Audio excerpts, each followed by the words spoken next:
PM दफ्तर में जो अचानक यह हलचलें तेज हुई हैं, हलचल मच गया है पीएम दफ्तर के अंदर, तो नीतीश के पहुंचते ही मोदी से मिलने जब नीतीश पहुंचे तो पीएम दफ्तर में एक ऐसा हलचल मचा कि जैसे लग रहा था सरकार अब गिर जाएगी। नीतीश कुमार समर्थन वापस लेने आ गए कि भैया हम तो आपसे समर्थन वापस लेते हैं। सांसें अटकने लगी, फूलने लगी पीएम दफ्तर के अंदर। लेकिन अब नीतीश कुमार को महत्व दे रहे हैं। याद रखिए अब दर्शक, ललन सिंह जो मोदी सरकार के कैबिनेट मंत्री हैं, उन्होंने क्या कहा था? उन्होंने कहा था कि भारतीय जनता पार्टी गलतफहमी में न रहे, यह ध्यान रखे कि नीतीश कुमार के ही समर्थन से बिहार से लेकर दिल्ली तक सरकार चल रही है। एक झटके में हिसाब बराबर हो जाएगा। और उस नीतीश कुमार को डिप्टी पीएम बनाने का वादा करके और सीएम की कुर्सी से हटा करके एक किनारे फेंक कर पार्टी तोड़ने लग गए थे भाजपा। और आज जब अपने पर आई है तो नीतीश कुमार के सहारे बुला रहे हैं, मीठी बातें कर रहे हैं, खिला पिलाने की कोशिश कर रहे हैं। लेकिन नीतीश कुमार के अंदर का दर्द अब झलकता हुआ नजर आ रहा है। अब नीतीश कुमार किसी समझौते पर नहीं है। अब जनता के लिए काम करना पड़ेगा और वह चीज मोदी से होगा नहीं। मोदी के कुंडली में वह चीज नहीं है। ऐसे में जेडीयू आक्रामक हो गई है। जेडीयू आक्रामक इसलिए भी हो गई है कि 85 एमएलए और 12 सांसदों की ताकत नीतीश कुमार के पास अभी भी है।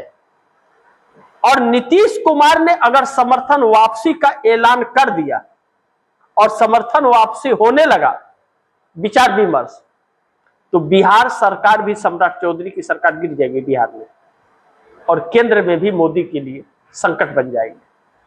और यह तो नीतीश कुमार के 85 विधायक 12 सांसद हैं। अब इनके साथ साथ और कितने लोग साथ छोड़ जाएंगे? जयंत चौधरी, अनुप्रिया पटेल, ओम प्रकाश राजभर, संजय निषाद, यह सब भी तो छोड़ जाएंगे। तो ना सरकार बचेगी और ना नेता कहलाने लायक रह जाएंगे, जेल की सलाखों के पीछे चले जाएंगे। मोदी इस बात को तो बखूबी जानते हैं, इसमें कोई शक नहीं है। और जब यह जानते हैं और नीतीश कुमार की पार्टी अब यह सोच ली है कि मोदी के साथ रह करके तो चुनाव अब नहीं जीता जा सकता, या तो कहीं के नहीं रहेंगे, पूरी तरह से खत्म हो जाएंगे, या तो फिर मोदी का साथ छोड़ दे। तो अपना वजूद खत्म करने के क्यों करे, मोदी का साथ इससे अच्छा छोड़ दे। अब जब ऐसी परिस्थिति आ गई है, सम्राट सरकार जो है बिहार में, वह बड़ी मुश्किल में आ गई है। उसे समझ नहीं आ रहा है क्या करे न करे, बड़ी इतनी मुश्किल में फंस गई है। अब ऐसा लगता है कि बिहार में सीएम का चेहरा बदल जाएगा, जेडीयू का सीएम हो जाएगा क्या? क्योंकि नीतीश कुमार की पार्टी में कहा जा रहा है कि जेडीयू का सीएम हो, वरना हम समर्थन खींच लेंगे। और 70 विधायक तो सम्राट चौधरी के पक्ष में है ही नहीं जेडीयू के।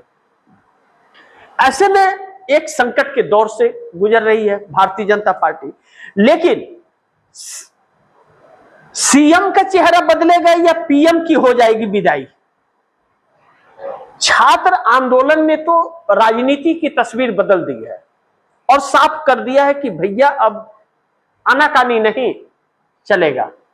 और बांकीपुर और दतिया, बिहार और मध्य प्रदेश के हुए उपचुनाव में जो रिजल्ट आए कि 30 साल का जो किला था, जहां से भारतीय जनता पार्टी ही जीत रही थी और गढ़ माना जाता था, प्रशांत किशोर ने बिहार में 20,000 वोटों के अंतर से भारतीय जनता पार्टी के कैंडिडेट को हराया। और वह सीट खाली हुई थी भारतीय जनता पार्टी के राष्ट्रीय अध्यक्ष नितिन नवीन की। बताइए, नितिन नवीन अपनी सीट को नहीं बचा पाए, देश क्या जिताएंगे? खाक भाजपा को। ऐसे लोग तो अध्यक्ष बने हैं और ऐसे प्रधानमंत्री बने हैं कि वह नागरिक है भी या नहीं, इसका आरटीआई में भी नहीं मिल रहा है।